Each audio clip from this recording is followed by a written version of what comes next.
इस नया पछवाड़ा में एक आपके बीच में आपका बेटा आपकी सेवा करने के लिए, आपसे समर्थन मांगने के लिए आपके बीच में प्रत्याशी बनकर के खड़ा है।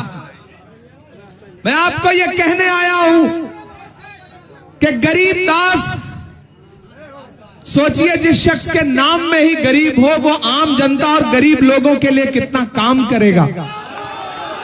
एक तरफ अमीर मंत्री है और एक तरफ हमारा सीधा साधा एक खानदानी परिवार का बेटा आपका प्रत्याशी है, जो नौजवान है, जो युवा है। जब वो रात को सोते रहते हैं तब सुबह सुबह उठ करके गरीबदास आपके मुद्दों पर लड़ता रहता है। और गरीबदास की छलांग सिर्फ एक विधानसभा तक नहीं है। आप गरीबदास की ताकत को समझिए कि गरीबदास भारतीय राष्ट्रीय युवा कांग्रेस का एक ऐसा चेहरा है जिसकी उड़ान सिर्फ बछवाड़ा तक नहीं है, सिर्फ पटना तक नहीं है, दिल्ली में बैठी लीडरशिप भी गरीबदास को उसी तरह से सम्मान देती है।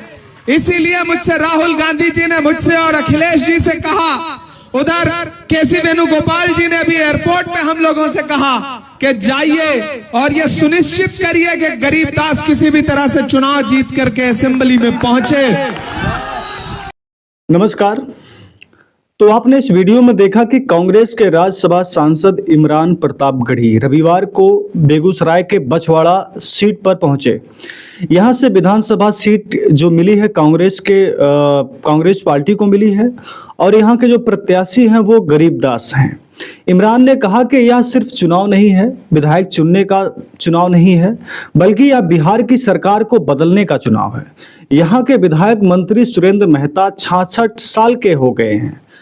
पार्टी सांसद बछवाड़ा विधानसभा में कांग्रेस प्रत्याशी सुप्रकाश गरीबदास के समर्थन में चुनावी सभा करने के दौरान पहुंचे और उन्होंने कहा कि सरकार में खेल मंत्री किसी नौजवान को बनाना चाहिए था।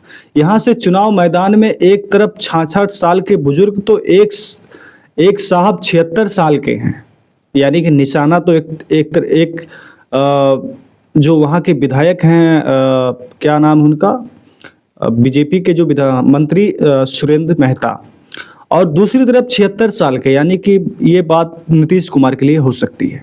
दूसरी ओर उनके सामने 31 साल का युवा सुप्रकाश गरीबदास है। कहते हैं कि जिधर जवानी चलती है उधर जमाना चलता है। आपको बदलाव की जरूरत है। इस बार बिहार में सरकार बदलने जा रही है, किसी के झांसे में मत आइएगा। सभा में उनके साथ राज्यसभा सांसद जो अखिलेश प्रताप सिंह हैं। हालांकि अखिलेश प्रताप सिंह पिछले कुछ दिनों से पार्टी से नाराज चल रहे हैं। बताया जा रहा है कि वो अपने बेटे के लिए टिकट चाहते थे, मगर पार्टी से उनके बेटे को टिकट नहीं मिल सका, इसलिए अभी वो शायद कुछ नाराज हैं। और नेता प्रतिपक्ष तेजस्वी यादव ने पंचायत प्रतिनिधियों से पीडीएस डीलर, नाई, कुम्हार, लोहार समाज के लोगों के लिए बड़ी घोषणाएं की है। तेजस्वी ने वादा किया कि हमारी सरकार बनेगी तो त्रिस्तरीय पंचायत प्रतिनिधियों का मानदेय दुगना किया जाएगा। त्रिस्तरीय पंचायत प्रतिनिधियों एवं ग्राम कचहरी प्रतिनिधियों का मानदेय भत्ता दुगना किया जाएगा। हमारी सरकार बनने पर, महागठबंधन की सरकार बनने पर, पूर्व पंचायत एवं ग्राम कचहरी प्रतिनिधियों को पेंशन राशि देने की शुरुआत की जाएगी। कई राज्यों में पेंशन है देने का, लेकिन बिहार में नहीं है। और पंचायत प्रतिनिधियों और ग्राम कचहरी प्रतिनिधियों की ये मांग थी लंबे समय तक कि उनको भी जो है पेंशन दिया जाए। उन लोगों से भी हमारी मुलाकात हुई थी और हम लोगों ने तय किया है कि इनको पेंशन भी दिलाया जाए। त्रिस्तरीय पंचायत एवं ग्राम कचहरी प्रतिनिधियों का 50 लाख का बीमा किया जाएगा। 2001 में पंचायत प्रतिनिधियों की शक्तियों के प्रतिनिधान हेतु राज्य सरकार द्वारा जारी संकल्प पत्र को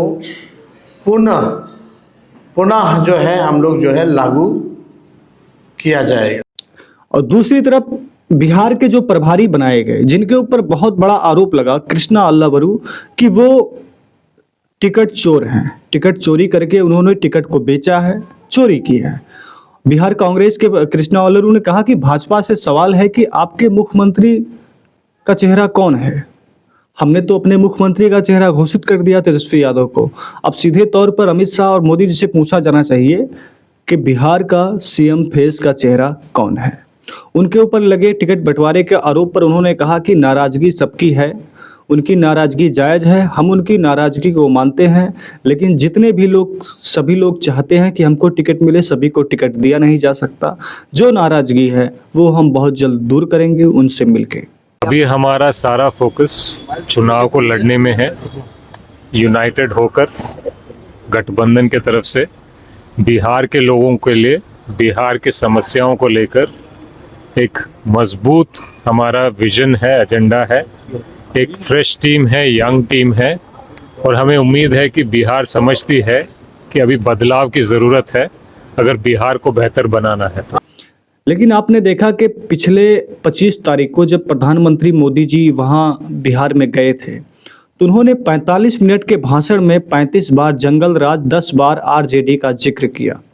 लेकिन सवाल ये है कि प्रधानमंत्री मोदी जी ने इतने बार इतनी सभाएं की, लेकिन उन्होंने ये नहीं बताया कि बिहार का अगला सीएम एनडीए से कौन होगा और बीजेपी की पूरी रणनीति क्या है कि अब कहीं ना कहीं नीतीश की पार्टी जो है पीछे जा रही है। कांग्रेस से ऊपर है मगर आरजेडी और बीजेपी से पीछे है, और कहीं ना कहीं बीजेपी की पूरी कोशिश है कि जो नीतीश की जो वोट बैंक है उस पर कुछ प्रभाव बनाया जाए, उसमें कुछ सेधभारी की जाए, क्योंकि आने वाले समय में बीजेपी ही एक महत्व होगी।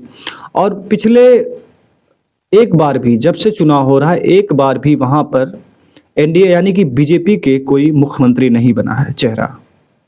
हालांकि एनडीए की सरकार तो बनी है मगर मुख्यमंत्री बीजेपी का नहीं हुआ है। इसी पर कुछ चाल है और इसी में कुछ बात है कि अब की क्यों ना बीजेपी से मुख्यमंत्री बनाया जाए अगर सीटें आती है। तो इसीलिए शायद मुझे लगता है कि नाम की घोषणा नहीं हो रही। हो क्या रहा है? बिहार में जातीय सर्वे के मुताबिक राज्य में 36% आबादी पिछड़ा वर्ग है, ईबीसी, और वह किंग मेकर के वोट बैंक में रहती है जो पारंपरिक रूप से नीतीश कुमार के साथ है। पीएम मोदी ने अपने भाषण में इस तार को बड़ी चतुराई से जोड़ा। पीएम ने कहा कि यह उनका कपूरी ही आशीर्वाद है कि आज मैं नीतीश जी और हम पिछड़े जैसे गरीब परिवार को निकले हुए लोग इस मंच पर खड़े हैं। डॉक्टर आर के मिश्रा कहते हैं कि पीएम का बयान आरजेडी के एमवाई मुस्लिम समीकरण के जवाब में एनडीए की ईबीसी ओबीसी स्वर्ण गठजोड़ के मजबूत करने का प्रयास है। मोदी ने खुद और नीतीश कुमार को कपूरी की विरासत के स्वाभाविक उत्तराधिकारी के रूप में पेश किया। हम अगर देखते हैं तो बिहार में कितनी अति पिछड़ा आबादी है, तो अति पिछड़ा आबादी 36% है। सरकार बन जाती लगभग 40% तक, 37-38% तक। सब पिछली बार 37% 9 पॉइंट पर बन गई थी। तो अगर ये पूरा अति पिछड़ा समाज वर्ग का वोट अगर मिल जाता जिस पार्टी को, ये वोट नीतीश कुमार का माना जाता है। लेकिन इसी वोट बैंक पर अब नज़र बीजेपी की है, उसकी सहयोगी की है।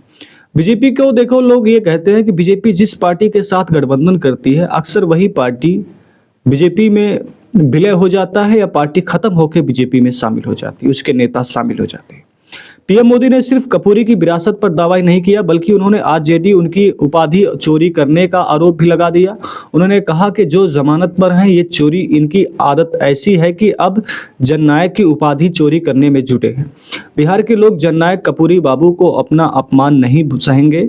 यह सीधा हमला आरजेडी को और ईबीसी विरोधी और केवल अपने परिवार तक सीमित बताने की रणनीति का हिस्सा था, ताकि ईबीसी वोटों में कोई भी संभावित सेंधमारी रोकी जा सके।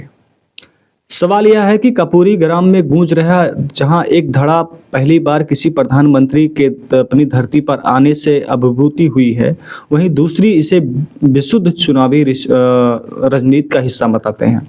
कर्पूरी ठाकुर की पोती समस्तीपुर की मोरवा विधानसभा सीट से जन सुराज की प्रत्याशी जागृति ठाकुर ने हाल में ही राजनीतिक दांवपेच में सवाल उठाए। उनके अनुसार कपूरी जी का नाम लेना आसान है पर उनके विचारों पर चलना मुश्किल।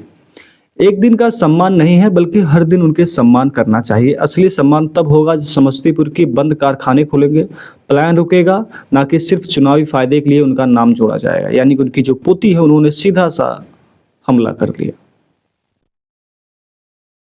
देखिए, आर.के. मिश्रा कहते हैं कि समस्तीपुर और मिथिलांचल का प्रवेश द्वार कहा जाता है। यहाँ से दी गई आवाज सिर्फ समस्तीपुर की 10 विधानसभा सीटों तक नहीं सीमित रहती, बल्कि इसकी गूंज दरभंगा, मधुबनी, मुजफ्फरपुर, वैशाली और बेगूसराय तक जाती है। Doctor R K. मिश्र बताते हैं कि समस्तीपुर एक भौगोलिक केंद्र है। यहाँ रैली के पीएम मोदी ने एक साथ सीमांचल के 100 से अधिक सीटों पर प्रभाव डालने का प्रयास किया। यह क्षेत्र में 2020 में एनडीए की जीत मुख्य आधार था कि भाजपा को इस किले को किसी से भी कीमत पर दरकने नहीं देना है। यानी कि पूरी कोशिश थी ईबीसी को वोटों को साधने की, और जो पहले विधानसभा में जो जीत हुई उसको गंवाने की बचाने की कोशिश यहाँ पर की गई। आपकी जो राय है कमेंट में जरूर बताइएगा। और आने वाले वक्त में, जैसे कि अभी तो कांग्रेस पार्टी से इमरान प्रतापगढ़ी आए हैं, लेकिन आने वाले वक्त में बताया जा रहा है कि 29 तारीख के बाद लगातार कांग्रेस का एक चुनावी रैली होगी, और इसमें राहुल गांधी, प्रियंका गांधी, मल्लिकार्जुन खड़गे और बाकी कई सारे नेता कांग्रेस के बिहार में पहुंचने वाले हैं। हमारी वीडियो को आप लाइक करिए, चैनल को सब्सक्राइब करिएगा और कमेंट में अपनी बात ज़रूर रखिएगा।